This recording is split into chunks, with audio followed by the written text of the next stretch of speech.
this is a long relationship that I've had with Kev now. Can't remember how many years, but it must be at least 10 years. And it's interesting because growing up, you know, any young boy gets sort of enamored with hi-fi. In terms of designing Muon came out of nowhere, something that they were trying to achieve for a long time. I believe for almost 12 years they were trying to produce perfect sound.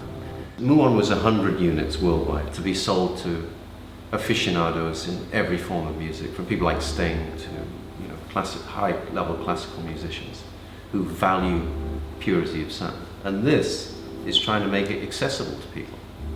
That's what that is. So, you know, I can talk more about that, but in essence, the way these are made are different from Muon. It's a physically different technology which is made by superform aluminium, which is what Aston Martin is. It's the opposite. It shouldn't move. Nothing should move, because then it means all the energy is projected out. And it's a little bit like aerodynamics or hydrodynamics. Anything that is in the way of that drive unit will create turbulence. So the form is moving away from it, so that everything that is expressed is pure. So that was my approach, and out of that came this form. But that trilobal shape helps facilitate the correct angle for the sound emission, which is very, very important. The form does play a really big role in why it sounds good.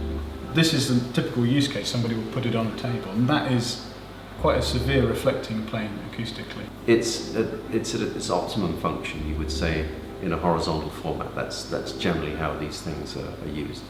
But you see what happens there. You can have a vertical format, so you can put, you know, a pair together in a room. I find that really interesting, and still the form works exactly how it needs to in whichever orientation. We've done some quite neat stuff in terms of the technology as well. So there's a bit of a difference in the acoustic loading when it's in this orientation and this orientation.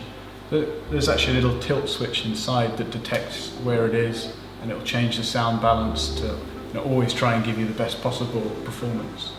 And so the design doesn't stop once you have a picture of what it looks like, which can be something we, you know, had working with other people. And it really doesn't. And with Ross's team, you really see that. They're really interested in the detail. It's different because these are more limited editions. These are globally accessible, but it's still aluminium. And both of these adhere, including the table, by the way, to principles that Apple have pioneered, which is take known principles and perfect them. You get incredible precision. So that's what we've been doing here for a long, long time.